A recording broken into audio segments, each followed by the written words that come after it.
Transistor as an amplifier जो कि हमारा सीई कॉन्फ़िगरेशन है, इसमें बेसिकली हमें क्या देखना है, जो इनपुट है, इनपुट एसी जो आप यहाँ से दोगे, तो मान लो कि यहाँ पे इस तरह से मैंने इनपुट एसी को देखना है एक तरफ, और एक तरफ हमें आउटपुट एसी देखना है, तो आउटपुट एसी इस तरफ होगा। तो इनपुट एसी जो आप ड्रॉ करोगे वो कुछ ऐसा होना चाहिए। मान लो ये छोटा सा एम्पलीट्यूड का एक इनपुट एसी ऐसा बना है आपका, है ना। ये आपका इनपुट एसी वोल्टेज है। जी सर।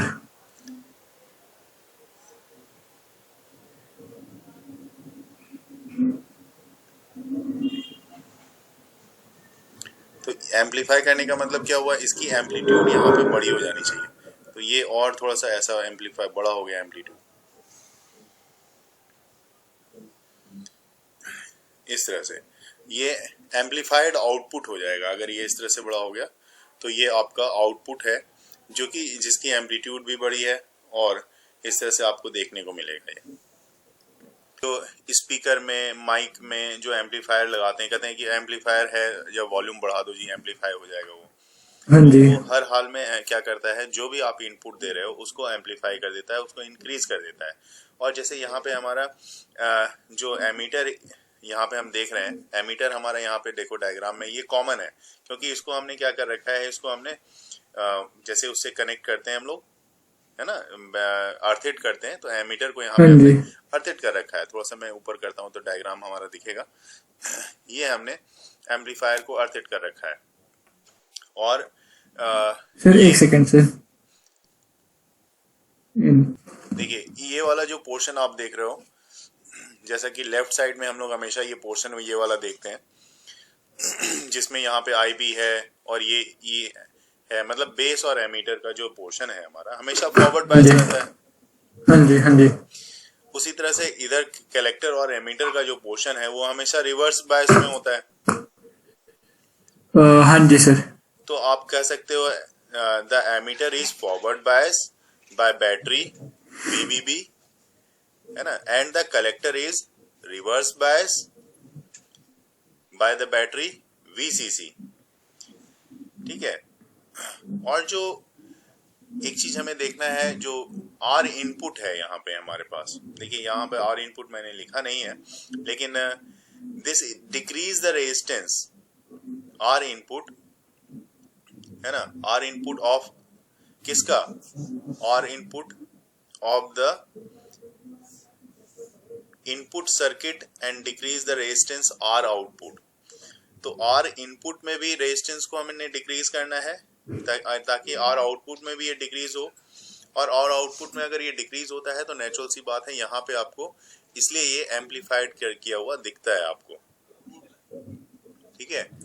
तो ये क्या है कि यहाँ पे एक चीज देखेंगे हम लोग, लो AC इनपुट, अगर AC इनपुट यहाँ पे आप दे रहे हो, अगर ये AC इनपुट आपका लो है, लो AC इनपुट सिग्नल जिसको कि हमने VI से लिखा हुआ है, देखो दो चीजें हैं यहाँ पे। देखो सबसे अच्छी चीज क्या है, यहाँ पे आपने DC भी कनेक्ट कर रखा है और ये वेरिएबल DC है, साथ ही साथ इनपुट है, लेकिन इनपुट AC का इनपुट है।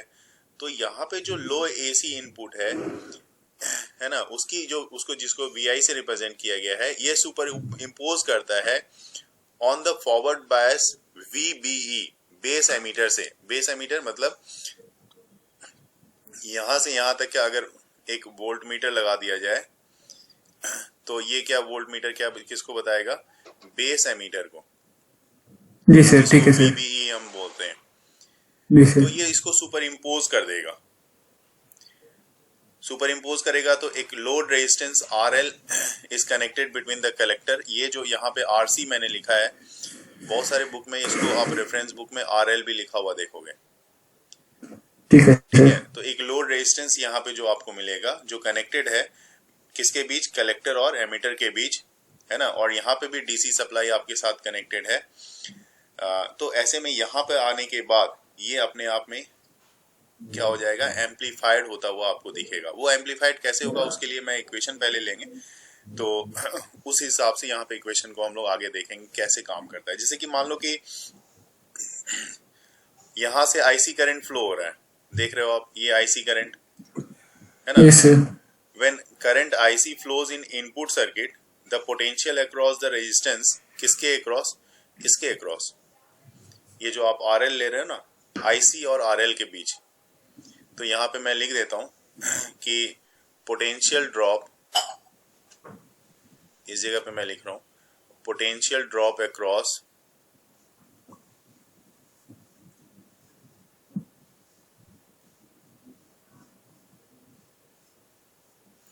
किसके बीच, तो IC RL के बीच, इसके बीच का जो पोटेंशियल ड्रॉप होगा, जो कि आपको आउटपुट, ये क्या है, ये आपका आउटपुट है, यहाँ पे मिलेगा, है ना।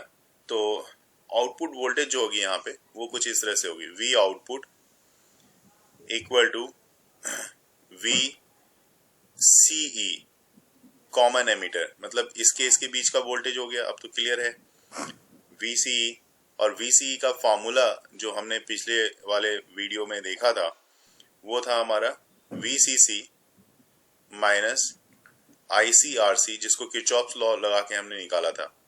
Yes sir. तो ICRC नहीं लिख के RL में लगा देता हूं यहाँ पे, ठीक है।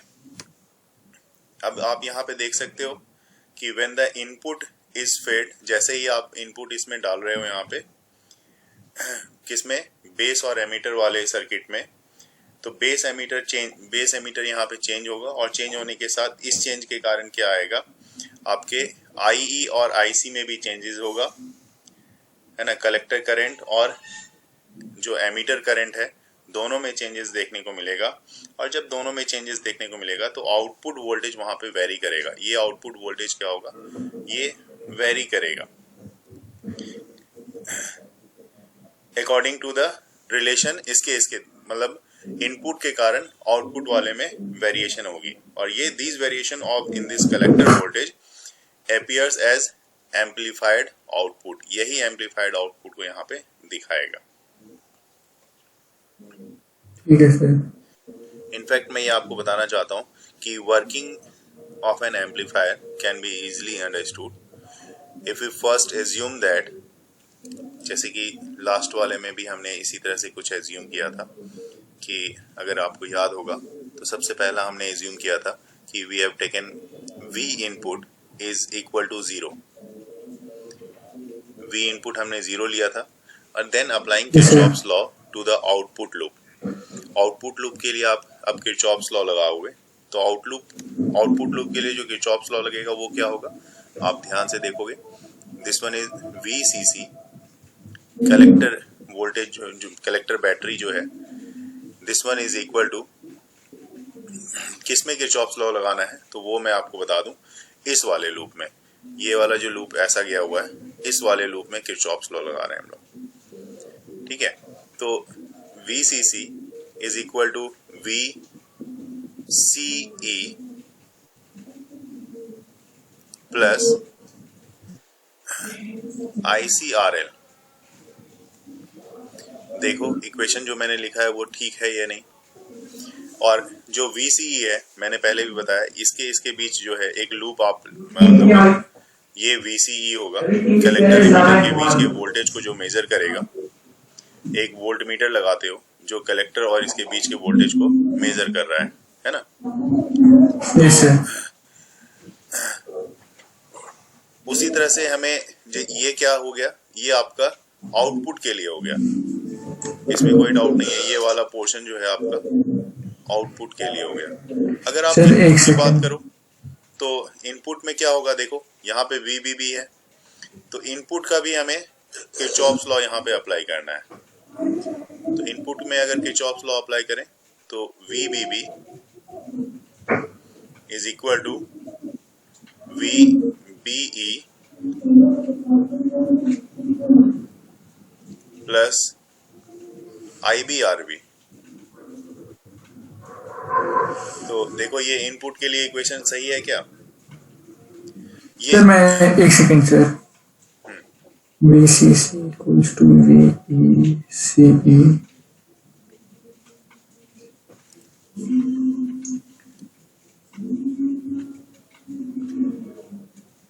सर ये तो 0 हो जाएगा ना पूरा, ये हाँ नेट जो पोटेंशियल होती है जो किरचॉफ हाँ लॉ जी, से, तो net potential equal to zero तो कर सकते हैं हम ना। हाँ जी, तो उसी को अप्लाई करके आप किरचॉफ लॉ, इसके लिए इनपुट के लिए किरचॉफ लॉ लगाओ और आउटपुट के लिए लगाओ। मान लो देखो जैसे आई बी आर बी, यहां से आप शुरू करो तो आई बी आर बी, ठीक है, वी बी,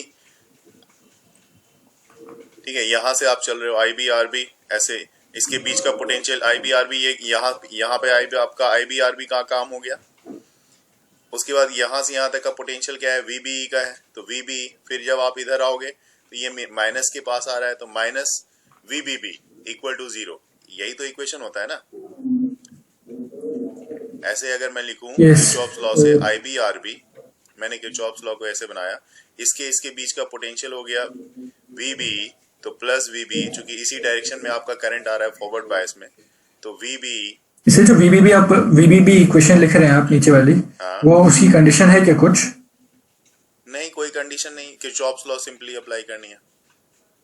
ठीक है सर। और इधर से आप जब इधर की तरफ आ रहे हो, देखो आर्यन, यहाँ पे जब आप आ रहे हो तो यहाँ पे माइनस के साथ कनेक्ट हो रहा है, तो हाँ जी, माइनस ले लो, माइनस वी बी बी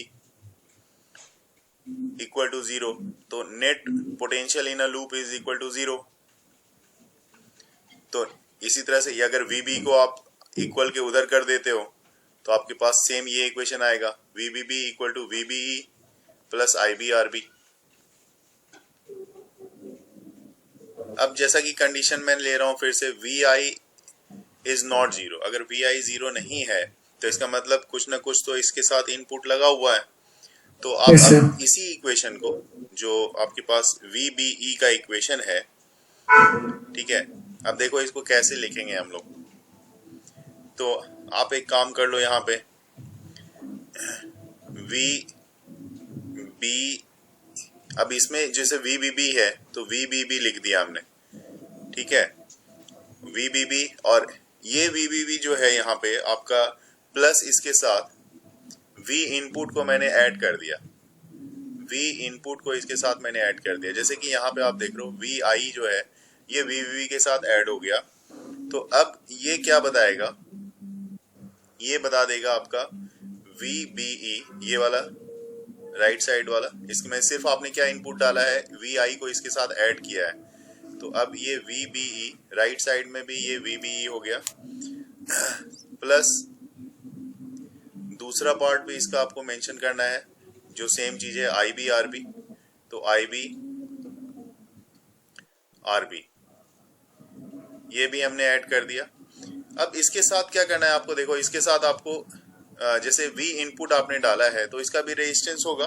इसका रेजिस्टेंस क्या है, वो रेजिस्टेंस हमारे पास है डेल्टा आई बी, अभी मैं लिखता हूं पहले फिर बताऊंगा, डेल्टा आई बी, और ये resistance current resistance R B जो ये वाला है, और प्लस इसका इंटरनल रेजिस्टेंस, तो इसको इंटरनल रेजिस्टेंस को मैं यहाँ पे आर आई से मैं यहाँ पे लिख रहा हूँ, तो ये वाला इक्वेशन आ जाएगा।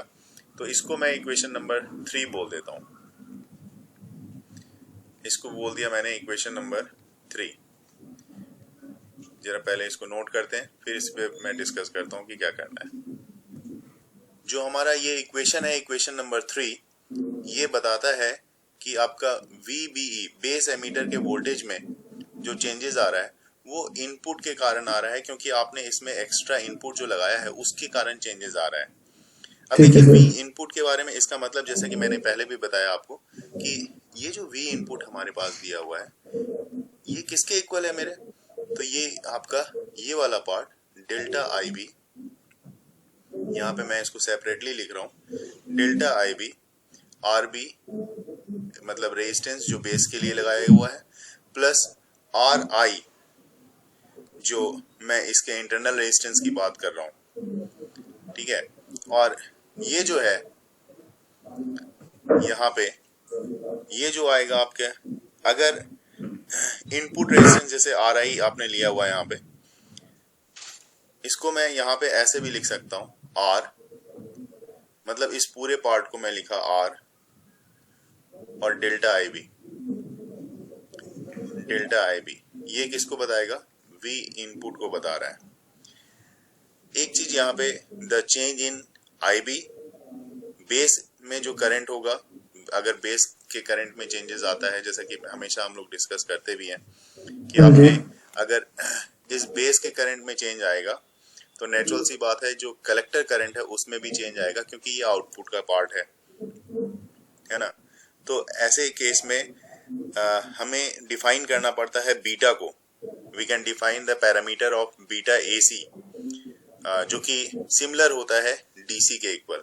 तो क्या है उसकी डिफिनेशन को यहाँ पे कैसे देखेंगे बीटा एसी को, तो आप यहाँ पे अब लिख सकते हो कि beta AC this one is equal to जो आउटपुट है, आउटपुट डेल्टा आईसी है आपका, अपॉन जो इनपुट है वो डेल्टा आईबी है।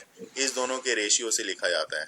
तो डेल्टा आईबी और आईबी एसी के केस में, लेकिन अगर इसको डायरेक्ट आपको लिखना है आईसी, ऐसा लिखो शॉर्ट में IC by I B base के लिए। तो ये से which is also known as AC current gain, इसको हम लोग एसी करंट गेन भी बोलते हैं। तो इसका मतलब देखिए अब एक टर्मिनोलॉजी हमारे पास आती है एसी करंट गेन को कैसे डिफाइन किया जाए, इसको मैं आगे एक सेकंड। अभी जैसे एसी करंट गेन के लिए एसी करंट गेन को कैसे रिप्रेजेंट करना है, जैसे मैंने बताया कि बीटा एसी से लिख सकते हो आप। बहुत सारा बुक इसको यूज करता है ए आई कैपिटल ए और स्मॉल आई, इस तरह से भी रिप्रेजेंट किया हुआ बहुत सारे बुक में मिलेगा। और जी इसको सर। आप ऐसे लिखोगे डेल्टा आई सी, जो ये तो लिखने का तो फॉर्मूला सेम है इसमें, delta I C by delta I B, क्योंकि आउटपुट बाय इनपुट, सिंपल सी बात है, आउटपुट बाय इनपुट।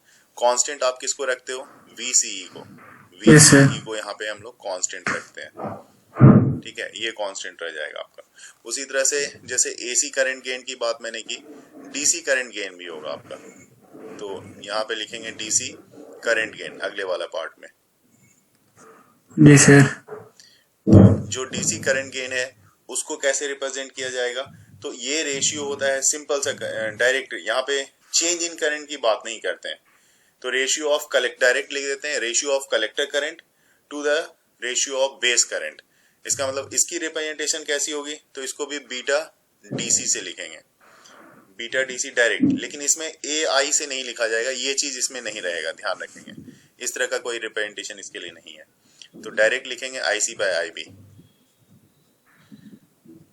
और इसमें भी कांस्टेंट किसको लिया जाएगा, तो कांस्टेंट तो वही रहेगा वीसी, ये कांस्टेंट रहेगा। जब आप जो प्रैक्टिकल का, जैसे कि अभी मैंने वीडियो आपके साथ शेयर किया है एनपीएन ट्रांजिस्टर का, वहां पे आप वीडियो से आपको ये चीज क्लियर होगा, आप देख पाओगे वहां पे कि अच्छा ये चीज मैंने कांस्टेंट रखा है। वीडियो देखोगे तो बहुत हद तक क्लियर हो जाएगा ये चीज। सर वो एक बार ऊपर दिखा दीजिए। हाँ मैं दिखाता हूँ।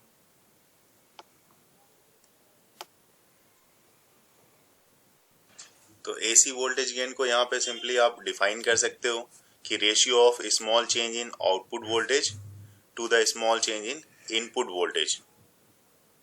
आपको पता है कि जैसे आर इनपुट मैंने इससे पहले भी यूज किया था, आर आई से लिखा था, तो R I, R equal to क्या होता है, रेजिस्टेंस जो वोल्टेज बाय करंट के फॉर्म में होता है। तो वोल्टेज जो है आपको देखना है इनपुट के लिए, क्योंकि इनपुट रेजिस्टेंस की बात हो रही है, तो इसके लिए फार्मूला आपको याद होगा, सबसे पहले वाले में हमने कॉमन एमिटर कैरेक्टरिस्टिक्स के बारे में जब बात किया था, तो वहां पे आर इनपुट के लिए डेल्टा वीबी बाय डेल्टा आईबी ऐसा कुछ करके एक फॉर्मूला लिखा था हमने, ठीक है, जहां are I is the resistance of input और एमीटर बेस के लिए यूज होता है।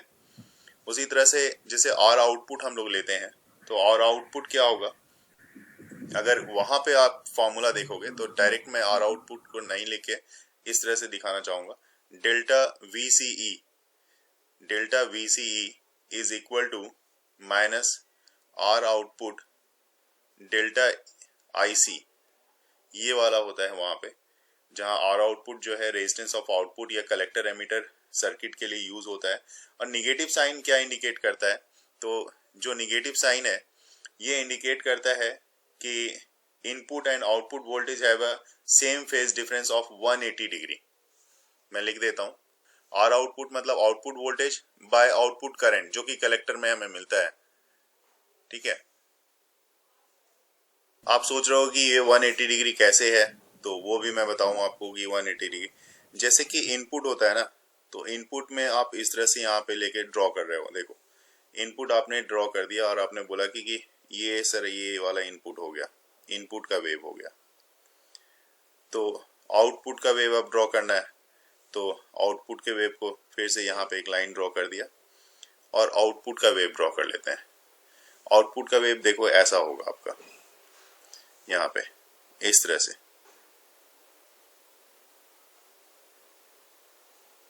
अब आपने वेव पढ़ा हुआ है तो एम्पलीफाइड भी है, ये एसी इनपुट है, ये एसी आउटपुट है, दोनों के सर बीच एम्पलीफाइड वेव है। का एम्पलीफाइड है। इससे बड़ा वेव, इससे बड़ा यहाँ पे एम्पलीट्यूड आपको थोड़ा सा और बड़ा करके देख लो ऐसा, अच्छा ठीक है।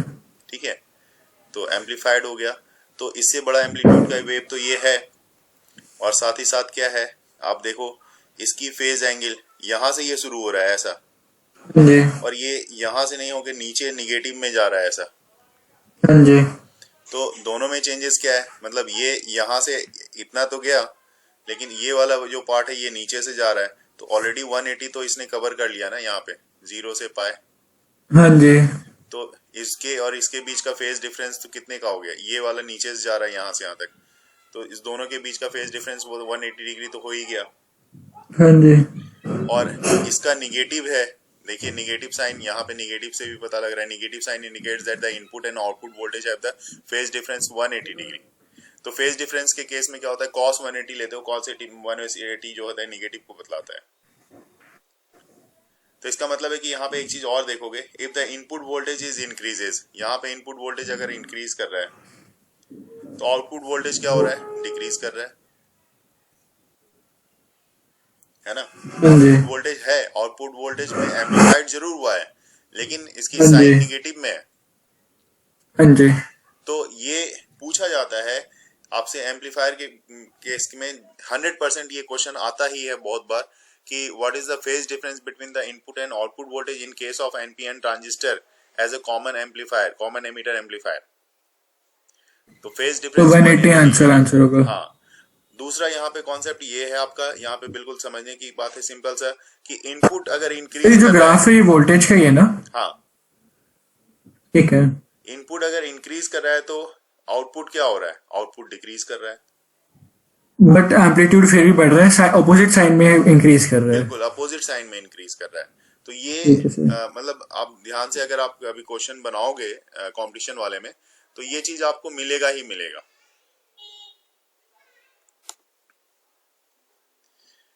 अब यहाँ पे जहां तक फॉर्मूला है, जैसे एवी, एवी को हम लोग किससे दिखाते थे, है ना, वो फॉर्मूला देखते हैं अब। देखिए है ना, वोल्टेज गेन इक्वल टू हो जाएगा आपके पास फॉर्मूला डेल्टा आईसी। अब कैसे ये फॉर्मूला आएगा ये आपको अभी क्लियर हो जाएगा, by delta IB into R output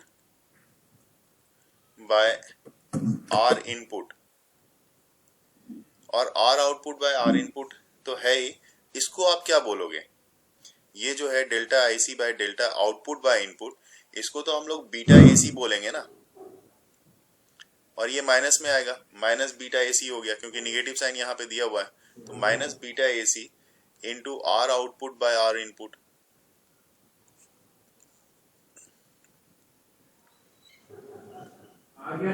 ठीक है, इसका मतलब ये जो है आपका एवी जो आया, ये जो आप एवी ले रहे हो, एवी किसके इक्वल है, एवी जो है आप अगर ध्यान से देखोगे तो ए इनपुट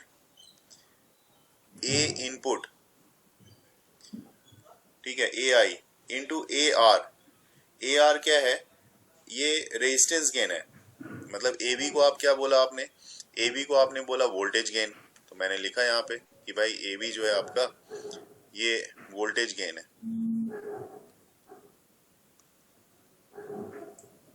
ठीक है, एवी लिख दिया हमने। फिर आपने बोला कि तो ठीक है ए आई क्या है आपका, तो मैं कहा चलो ए आई भी बता देते हैं आपको, ये करंट गेन है, ये करंट गेन हो गया। तो मतलब voltage gain equal to current gain, है ना, और current gain into resistance gain.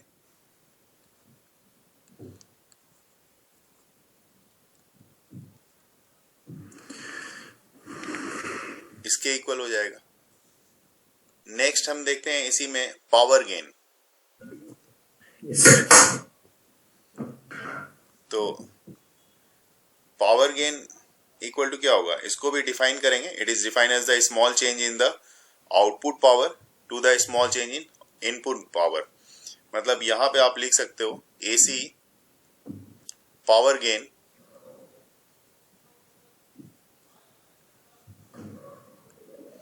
is equal to change in output power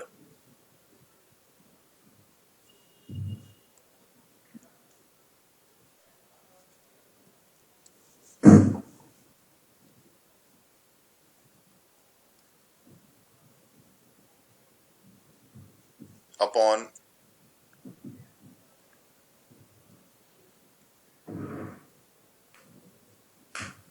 change in input power.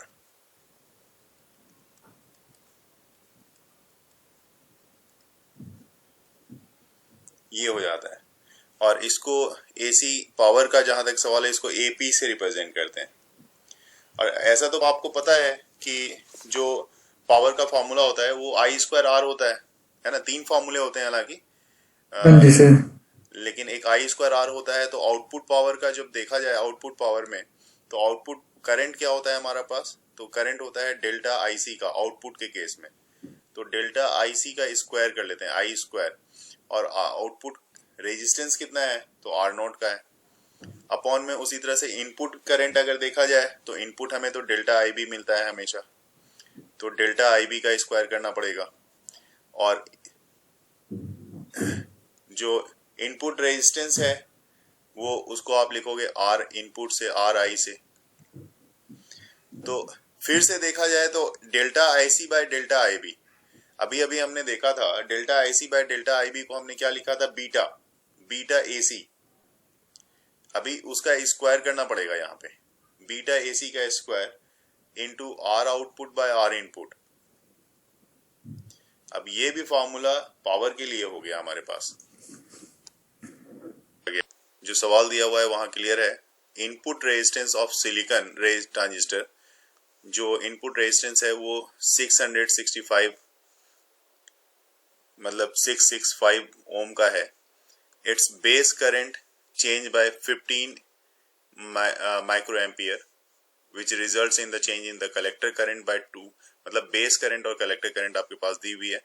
The resistance is used as a common emitter amplifier with load resistance, जिसकी load resistance की value भी ये है, R L कह सकते हो, R C कह सकते हो आप इसको। तो सबसे पहले करंट गेन निकालना है। तो करंट गेन तो आपको बिल्कुल आराम से निकलेगा। आपके पास क्या दिया हुआ है वो देख लो। आर इनपुट दिया हुआ है, तो वो दिया हुआ है 665 ओम का, ठीक है। आर आउटपुट भी दिया हुआ है, जो लोड रेजिस्टेंस जिसको बोल रहे हो आप, 5 किलो ओम का। तो 5 के ओम मतलब 5 इंटू 10 पावर 5 इंटू 10 पावर 3 कर दो, इतना किलो ओम का। ये भी आपके पास दिया हुआ है, तो इसकी भी कोई दिक्कत नहीं है। जहां पे सवाल आता है बीटा एसी का, तो डायरेक्ट फार्मूला इस्तेमाल करना है आपको बीटा एसी के लिए, जो कि delta IC bye delta IB होता है। तो अगर आप पहले वाले को अगर आप अटेम्प्ट करोगे, सर वो 5 इंटू 10 टू द पावर 3 लिखा है। Delta IC bye delta IB, ये तो डायरेक्ट फार्मूला है आपका, जो कि 2 मिली एम्पियर और नीचे में आपका 15 माइक्रो एम्पियर, 15 है ना। Yes sir, 15 micro ampere. 15 micro ampere ये लग जाएगा। इसको कन्वर्ट करोगे 2 इंटू 10 पावर माइनस 3 और अपॉन में ये हो जाएगा 15 इंटू 10 पावर माइनस 6, तो 133 आ जाएगा आपका। कोई यूनिट होगी नहीं इसकी। दूसरे के बारे में बात कर लो, ये मेन दूसरा तो मैं बता ही दूं कि देखिए दूसरे में क्या करना है आपको, जीएम जो निकालना है, जिसको आप लोग ट्रांस कंडक्टेंस बोलोगे यहाँ पे। तो इसके लिए हमें आर इनपुट निकालना पड़ेगा। आर इनपुट आपके पास डेल्टा वी ई बी या वी बी ई बोलो आप, अपॉन जो है डेल्टा आई बी। पहले आर इनपुट निकाल लोगे यहां से।